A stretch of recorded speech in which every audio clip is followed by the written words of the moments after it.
Sa video ito, ituturo ko sa inyo kung paano i-transfer ang pera sa inyong GCash account papunta sa inyong BDO online account.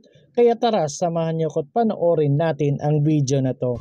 Pero bago yan, sa mga hindi pa nakasubscribe sa akin, kayo na ang bahala. Siyempre, unang gagawin natin, punta lang tayo sa ating GCash account. At mapupunta na tayo sa ating GCash account. So, kailangan nating mag-transfer ng pera papunta sa ating BDO online account. So, i-click lang natin tong transfer. At may makikita tayong ganito at dahil sa BDO yung gusto nating pag-transferan ng pera, so hanapin at i-click lang natin ang BDO. At pagkatapos may makikita tayong ganito. So, dito i-type lang natin sa amount kung magkano yung gusto nating i-transfer. So, pwede po kayong mag-transfer minimum of 1 peso. Yes po, 1 peso yung pwede ninyong pinakamababang i-transfer. Tapos yung pinakamalaki naman is 50,000 pesos. Yun po yung maximum, 50,000 pesos. So kagaya niyan, 9,400 yung gusto kong i-transfer, kaya yun po yung nilagay ko dito. At kung okay na, punta na tayo dito sa baba. So dito ilagay nyo po yung account name ng inyong BDO account na gustong pag-transferan.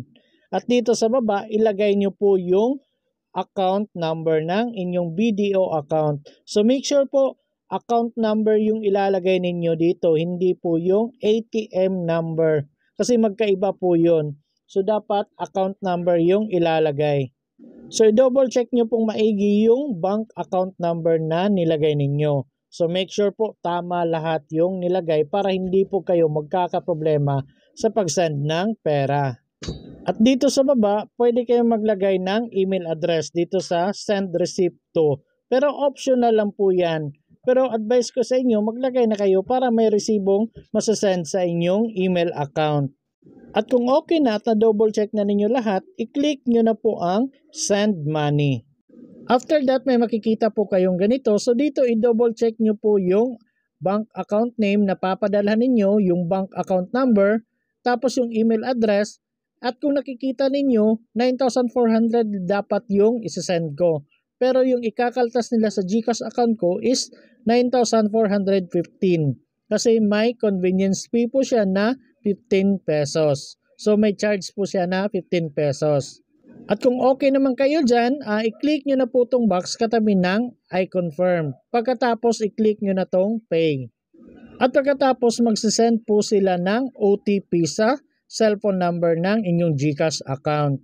So ganito po yung OTP na marireceive ninyo. So ilagay nyo na lang po yan dito. At kung okay na, i-click nyo na po ang submit. At pagkatapos may makikita na kayong ganito, bank transfer is being processed.